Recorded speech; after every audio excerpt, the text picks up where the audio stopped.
They told you everything was waiting for you. They told you everything was set in stone. 'Cause you're royal, you rebel, you're more than one together. However you go, ever and ever after high.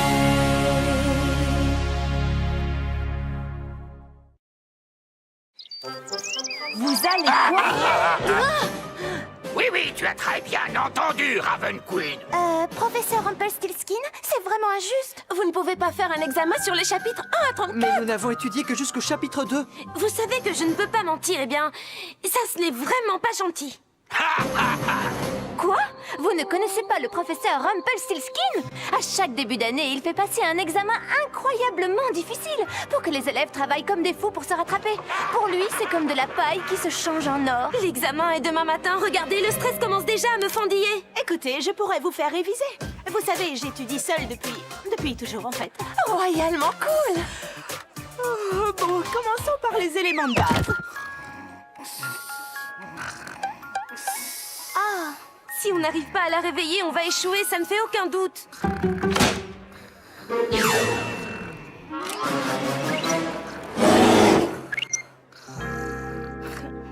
C'est pas de veine, si seulement elle étudiait aussi sérieusement qu'elle fait la fête. Ah, j'ai trouvé. Salut, comment ça va? Très bien. Tu es réveillé. Maintenant, ne te rendors plus, on a besoin de toi. D'accord, il y a une chose pour laquelle je suis toujours prête. Une soirée d'études. Les éléments de base. Il y a la poussière d'elfe et le feu de dragon et... Poussière d'elfe et feu de dragon. Le temps est écoulé. C'est l'heure d'admirer vos échecs. Raven Queen. 20. Applewhite. 20. Cedarwood. 20. Hunter Huntsman. Ne jamais sous-estimer le pouvoir d'une super soirée d'études.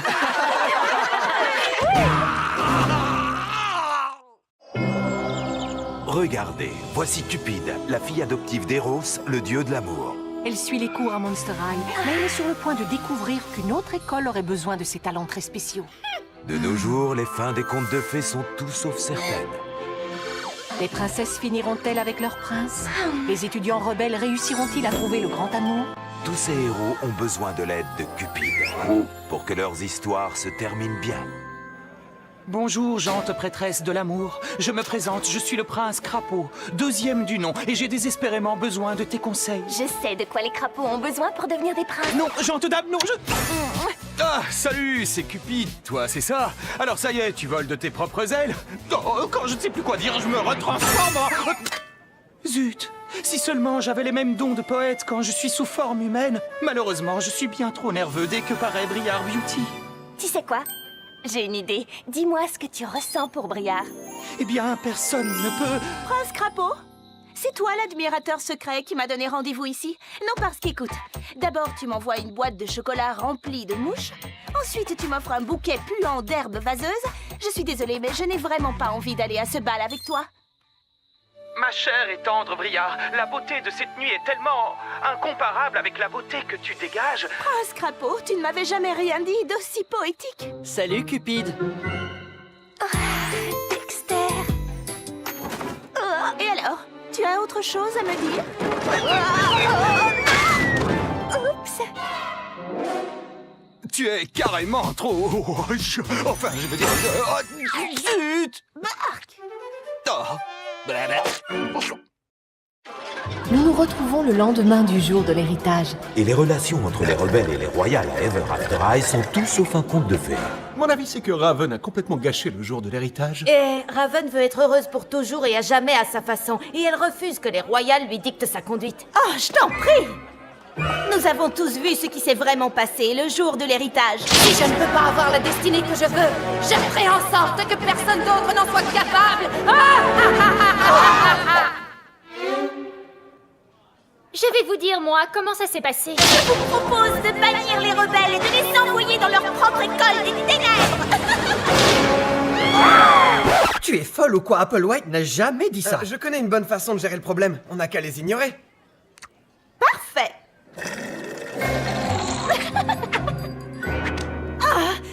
Comment oses-tu faire ça, sorcière? Alors ça, c'est carrément insupportable.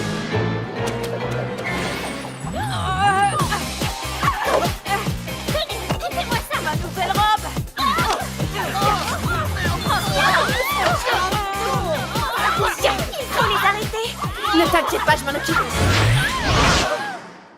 Écoutez, ça a été difficile pour tout le monde ces derniers temps. Et c'est vrai qu'Apple et moi, nous sommes loin d'être d'accord sur tous les points. Mais ce n'est pas pour ça que nous avons envie de voir nos amis se battre. Je suis heureuse que nous soyons au moins d'accord sur un point. Moi aussi. En plus, ce n'est pas comme si on pouvait vraiment réécrire notre destinée. Les Royals seront heureux pour toujours et à jamais. Les rebelles, non. Oh, tu crois? D'accord.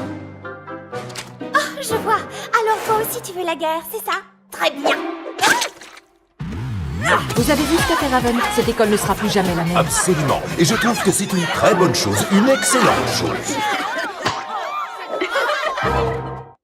Tout le monde à l'école ne parle que de l'élection du président du conseil des élèves royal. Mais nous savons déjà qui sera notre présidente. Elle n'a aucun adversaire. C'est elle, Apple White. Blondie, ce n'est pas parce que je n'ai aucun adversaire que je ne vais pas faire en sorte de mériter ma couronne. J'utiliserai mon temps de débat pour exposer mes projets concernant les bals royaux, les collectes de fonds royaux, la nourriture royale en conserve, les... Royal par-ci, royal par-là, et royal de haut en bas. Oh, ce serait pas génial que quelqu'un d'autre puisse... Je m'en occupe, je vais aussi me présenter aux élections. Tu es sérieuse? Votez pour Maddy, votez pour moi. Les chapeaux valent des couronnes, votez pour Maddy. Oh, salut Raven. Dexter, vote pour moi. Je veux dire, ouais, super, c'est gentil.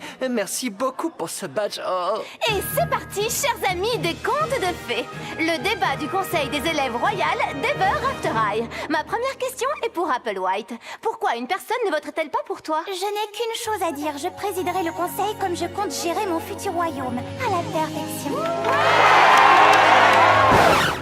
Merci. Une question pour Maddy maintenant. Pourquoi t'es-tu présentée contre Apple? Serais-tu... folle?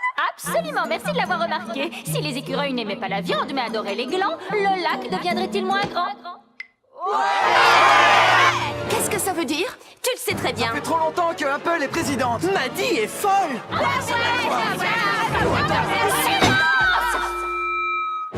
Moi, je viens d'avoir une idée démentielle. Ce serait vraiment génial que le conseil décide d'agrandir les portes du château pour ceux qui sont un peu plus grands que la moyenne. Je crois que c'est tout à fait envisageable, mais je dois vérifier ça avec la coprésidente. Si l'entrée de la tanière de l'ours était ensoleillée, cela pourrait-il inverser les marées? Je ne te le fais pas dire. Et c'est ainsi que moi, le professeur Jack Peynimble, je m'apprêtais à sauter par-dessus le chandelier quand je me suis aperçu que ce n'était pas une bougie, mais plutôt un nid rempli de bébés dragons cracheurs de feu. La prochaine fois, vous devrez inventer votre propre histoire à dormir debout. Le problème, c'est que je suis sous l'emprise d'un sort qui m'empêche de mentir. Et du coup, je ne sais pas déformer la vérité. Bon, pourquoi tu ne raconterais pas une histoire vraie, mais tellement dramatique qu'elle en deviendrait presque incroyable? Bonne idée. Une seconde. Où est-ce que je vais trouver une histoire pareille?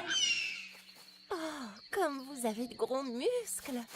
C'est pour mieux te câliner. Nom d'un cèdre de l'Himalaya. Tous les deux, vous êtes en couple? Quoi? Pas du tout. C'est ridicule, on n'est pas ensemble. Un pique-nique romantique, avec des cœurs sur les cupcakes? Et vous osez dire que vous n'êtes pas amoureux? Ce n'est pas du tout romantique. C'est que c'est mon oncle qui les a fait. Ah oui. Et ça alors? Vos initiales gravées dans un cœur? Oh, on n'y est pour rien. C'est sûrement ce pivert là-haut. Méchant pivert. D'accord. Alors, comment expliques-tu ceci? Ashline, je suis heureux qu'on s'aime en secret. Je t'embrasse, Hunter Huntsman. Allez, avouez-le. Tu as écrit ça pour moi. Oh. Oh. Quand le professeur Nimble me demandera s'il m'est arrivé quelque chose de dramatique, je n'aurai pas le choix. Je révélerai à tout le monde que vous êtes amoureux. Je suis incapable de mentir. Bah alors, qu'est-ce que tu vas faire? Nom d'un cèdre de l'Himalaya. Je crois que j'ai une idée. Je me promenais dans les bois et j'ai vu quelque chose de vraiment génial. Alors, j'ai vu un cœur et Ashline en train de pique-niquer en coquette. Bon, cette fille, elle est dingue. C'est justement pour ça qu'on l'aime. Qu'est-ce que c'est vraiment vieux, franchement? Dis Apple White, tu pourrais ne pas chanter dès le matin, enfin ni jamais. Oh, ce que tu es drôle. Miroir, mon beau miroir, toi qui es si intelligent et si cool. Dis-moi un peu qui est la plus belle de toute l'école. Toi, Apple White. Il est trop génial ce miroir, je l'adore. Bon, je vais emprunter des bijoux à Briard. Je reviens. Avec un peu de magie, je suis sûre que ce miroir peut être plus amusant. Oh non. Oh. La la la la la la. Miroir, mon beau miroir, qu'en penses-tu? Ce que j'en pense? Miroir, qu'est-ce qui s'est passé pendant mon absence? Rien. il ne s'est absolument rien passé. C'est une catastrophe royale, ma parole! Allez, viens, on va te trouver un autre miroir. Mon miroir? Oui, tiens. Quoi? Tu n'as pas de miroir plus grand que ça? C'est plus pratique pour se refaire une beauté n'importe où. Vous savez, j'ai du mal à en trouver un qui me convient. Certains sont trop étroits, d'autres trop larges. Oh, et je n'aime pas ces cadres. Tu veux m'emprunter mon miroir? Bon, d'accord, mais laisse-moi m'admirer une minute. Oh, ouf. Eh bien, tu n'es pas près de la voir. Oui, je sais. Salut, toi. Quelle catastrophe! Il ne pouvait rien arriver de plus affreux, c'est vraiment trop horrible! Écoute, Apple, c'est moi qui ai cassé ton miroir. Ah oui, je sais. Quoi? Évidemment, tu es censée être la pire des méchantes reines, mais je me suis dit que ça ne pouvait être que toi et que tu m'avais menti. En attendant que mon nouveau miroir arrive, je sais comment tu vas pouvoir te faire pardonner. Est-ce que c'est la tenue la plus parfaite pour aller en cours de couronnomie? Bien sûr que oui. Tu es la plus belle. Oh, c'est bien trop lourd. Reprends ta voix de miroir. J'en ai marre de t'appeler la plus belle. Oh, sois gentille, méchante copine. They told you everything was waiting for you. They told you everything was set in stone.